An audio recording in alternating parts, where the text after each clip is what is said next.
Hello guys, this is me एनली और इस चैनल पे मैं वीडियोस बनाता हूँ सेल्फ इम्प्रूवमेंट और रिलेशनशिप एडवाइस के बारे में। और आज की मेरी वीडियो का टॉपिक है how to deal with depression during no contact. आप डिप्रेशन से कैसे बच सकते हैं ड्यूरिंग नो कांटेक्ट। कैसे आप इस्केप कर सकते हैं सफरिंग को, जो आप पेन को फील कर रहे हैं। Before going towards this topic मैं कहूँगा प्लीज़ सब्सक्राइब कर दे मेरा चैनल, और अगर आपके कोई क्वेश्चंस हो you can ask me on Instagram, the link is in description. So the topic is how to escape suffering, how to deal with depression during no contact. I know आपने इस तरह की videos तो देख ली, आपको पता चल गया नो कांटेक्ट पे कैसे अमल करते हैं। आपने नो कांटेक्ट पे अमल किया, आपने कहा अब मैं उसको मैसेज नहीं करूँगी चाहे कुछ भी हो जाए। टाइम गुजर रहा है, 1 महीना गुजरा, 2 महीने गुजरे, कोई रिस्पॉन्स नहीं आया, क्योंकि ज़ाहिर है नो कांटेक्ट जो है वो थोड़ा लॉन्ग टर्म है। अक्सर मैं लोगों को यही समझाने की कोशिश में लगा रहता हूँ। 2 महीने गुजरे, वो वापस नहीं आए, और आपने सोचा व्हाट द हेल, कि मुझे तो जितनी ये कोचेस बता रहे हैं तो ये क्या झूठ बोल रहे हैं, ये तो वर्क ही नहीं कर रहा, वो तो उसको तो कोई फ़र्क ही नहीं पड़ रहा, वो तो अय्याशी कर रहा है, वो तो इंजॉय कर रहा है, और ये कभी नहीं होने वाला। और आपको और डिप्रेशन फील हो रही है क्योंकि अब आप कंपेयर भी कर रही हैं ख़ुद को उसकी न्यू गर्लफ्रेंड से, अगर है कोई, या कोई चांसेस जो हैं बनने वालों की। अगर आपको किसी और में इंटरेस्ट ही नहीं है, आपको सुबह शाम उसी का इंटरेस्ट है कि वो इतना खुश कैसे। सो सबसे पहले तो मैं ये बताना चाहता हूँ कि अगर डिप्रेशन को आपने एस्केप करना है तो अपने थॉट्स को समझें। हम जो स्टोरी खुद को बताते हैं उसका हम पे असर होता है, ना कि किसी और चीज़ का। प्रॉब्लम ये है कि लाज़मी नहीं कि वो कोई बहुत अच्छा इंसान हो, कोई बहुत परफेक्ट हो।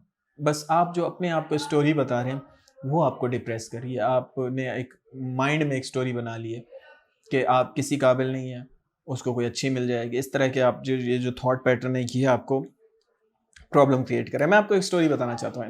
मेरी एक क्लाइंट थी, और उसने कहा कि मैं बहुत डिप्रेस फील कर रही हूँ बिकॉज़ उस मेरे बॉयफ्रेंड ने न्यू गर्लफ्रेंड बनाई है, और वो न्यू गर्लफ्रेंड बहुत ही ज़्यादा खूबसूरत है और यंग भी है मुझसे, और अब वो मुझे लगता है कभी वापस नहीं आने वाला, और ये वो बहुत डिप्रेस फील कर रही थी। तो इसका मैं आंसर इस वीडियो के ज़रिए देना चाहता हूँ कि फ़र्स्ट ऑफ़ ऑल, अगर आपके बॉयफ्रेंड की न्यू गर्लफ्रेंड यंग है तो ये नुकसान है उसका, क्योंकि यंग गर्ल्स जो होती हैं वो ज़्यादा ड्रामेटिक होती हैं, वो इमोशनली उतनी स्टेबल नहीं होती, तो उसके चांसेस ज़्यादा है कि उसका ब्रेकअप हो जाएगा। दूसरा, अगर आपको लगता है कोई यंग है और ज़्यादा ब्यूटीफुल है, तो आपको मैं ये चीज़ बता दूँ कि ब्यूटी की वजह से रिलेशनशिप नहीं चलते।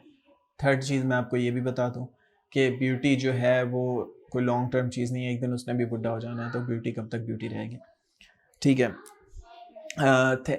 यही चीज़ें हैं, जैसे कि ड्रामा क्रिएट लड़कियां बहुत करती हैं, यंग यंग लड़कियां। आई एम सॉरी टू से, अगर किसी को कोई देख रहा है तो किसी को बुरा लग रहा है, तो क्योंकि इमोशनली उतनी स्टेबल नहीं होती, तो उनके ब्रेकअप ज़्यादा जल्दी होते हैं यंग यंग टीनेज या 20 से नीचे वालों की।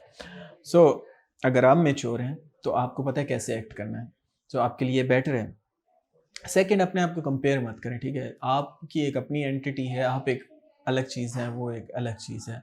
आपको वो कभी भी रिप्लेस नहीं करता, बिकॉज़ आपका एक अपना स्टाइल है बोलने का, खाने का, पीने का, मज़ाक करने का, जो कि वो कभी एस्केप नहीं कर सकता। अब चाहे वो 100 लाखों लोगों से मिल ले, वो आपको मिस करता ही रहेगा, बिकॉज़ यू आर यूनिक, और आपको उस पे प्राउड होना चाहिए, बल्कि उसी को पॉलिश करके और अच्छा बनना चाहिए, ना कि खुद को चेंज करना चाहिए अपने कंपेटिटर्स की वजह से, कि यार वो आजकल गोल्डन बालों वाली लड़की को पसंद करता है, या उसकी गोल्डन बालों वाली लड़की आजकल उसकी गर्लफ्रेंड है, तो मैं भी अपने बाल गोल्डन करवा लूँगी। नहीं, आपको नहीं करना। आपको वही रहना है जो आप हैं। हाँ, अगर कुछ नेगेटिव बातें थी, आपको ट्रूली लगता है कि आपको फॉर एग्ज़ाम्पल बदतमीज़ी नहीं करनी चाहिए थी, या उन्हें बहुत ज़्यादा चेस नहीं करना चाहिए था, या उन्हें बहुत ज़्यादा तंग नहीं करना चाहिए था, स्पेस देना चाहिए, तो उन चीज़ों को इम्प्रूव करें, अपने लिए भी और नेक्स्ट पर्सन के लिए भी।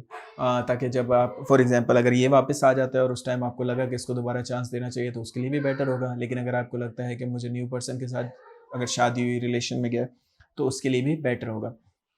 सो दीज आर द थिंग्स जो आपको करनी है डिप्रेशन को escape करने के लिए। और जो मैं चीज़ बताना चाहूँगा वो है सोशल मीडिया। आपकी 90% डिप्रेशन जो क्रिएट हो रही है वो सोशल मीडिया की वजह से हो रही है, बिकॉज ब्रेकअप के बाद एक लत सी लग जाती है दोनों जेंडर्स को, बॉयज़ एंड गर्ल्स को, कि सुबह शाम you guys watch your x profile.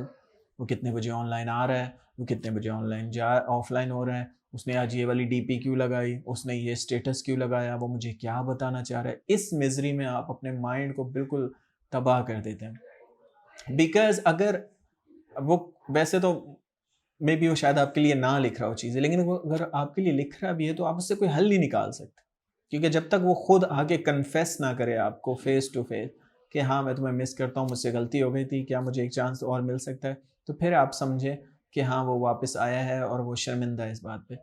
लेकिन अगर वो सिर्फ स्टेटस लगा रहा है और कभी आपके बारे में या आपके बारे में लिख भी नहीं रहा, क्या पता वो ऐसे कोई कोट लिख रहा हो लेकिन हमें लगता है हमारे बारे में लिख रहा है, तो आप उससे कोई नतीजा नहीं निकाल सकते। दूसरा, पुरानी चैट्स को मत पढ़ा करें। गर्ल्स की सबसे बुरी आदत ये होती है कि वो ब्रेकअप के बाद, क्योंकि इमोशनल क्रीचर हैं, बेचारी बैठ के पूरी पूरी रात पुरानी चैट्स पढ़ती हैं, और उससे और ज़्यादा डिप्रेशन होती है। उस पर फिर सवाल निकलते हैं कि उसने इस तारीख को मुझे इस बात का ये जवाब क्यों दिया था। फिर आप बैठ के घंटों सोचेंगे, आप पुरानी पिक्चर्स देखेंगे, उससे दुख होगा। सॉरी, मेरे कैमरे की बैटरी ख़त्म हो गई थी तो बीच में ही रुक गया। बट मैं ये बताना चाहूँगा कि थॉट पैटर्न बहुत ज़रूरी है, ठीक है।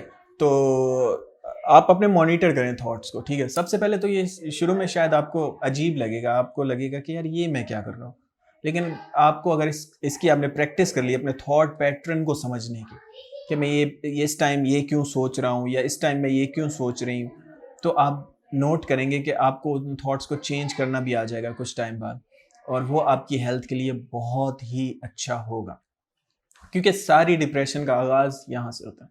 जिसको ये कंट्रोल करना आ गया, आपका दिमाग कंट्रोल करना आ गया, अपने थॉट्स कंट्रोल करने आ गए, वो किसी भी सिचुएशन से निकल सकता है।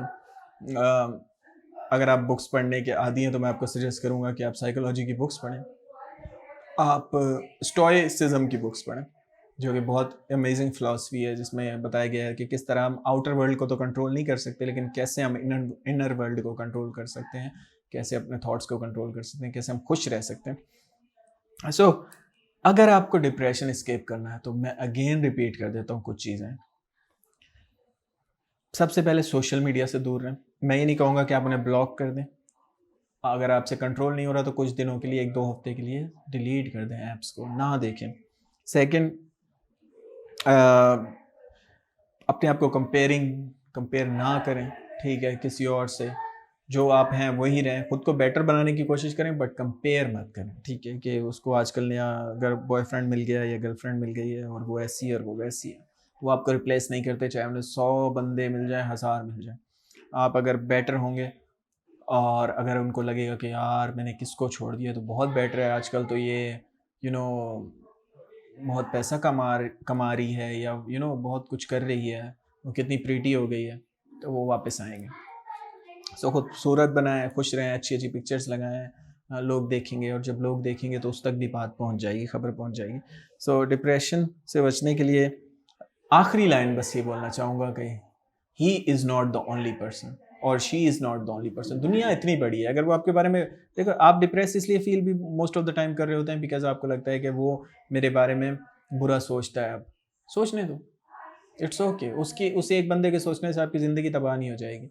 उस जैसे हज़ारों पड़े हैं आपकी सिटी में, आपके एरिया में, आपकी कंट्री में, इस वर्ल्ड में। बस आपको तलाश करने की ज़रूरत है। So believe in your self, life अच्छी हो जाएगी। Be happy. और अगर आप हैप्पी नहीं रह सकते, आपको थेरेपी की ज़रूरत है, तो please contact me on Instagram, the link is in description. Have a good day.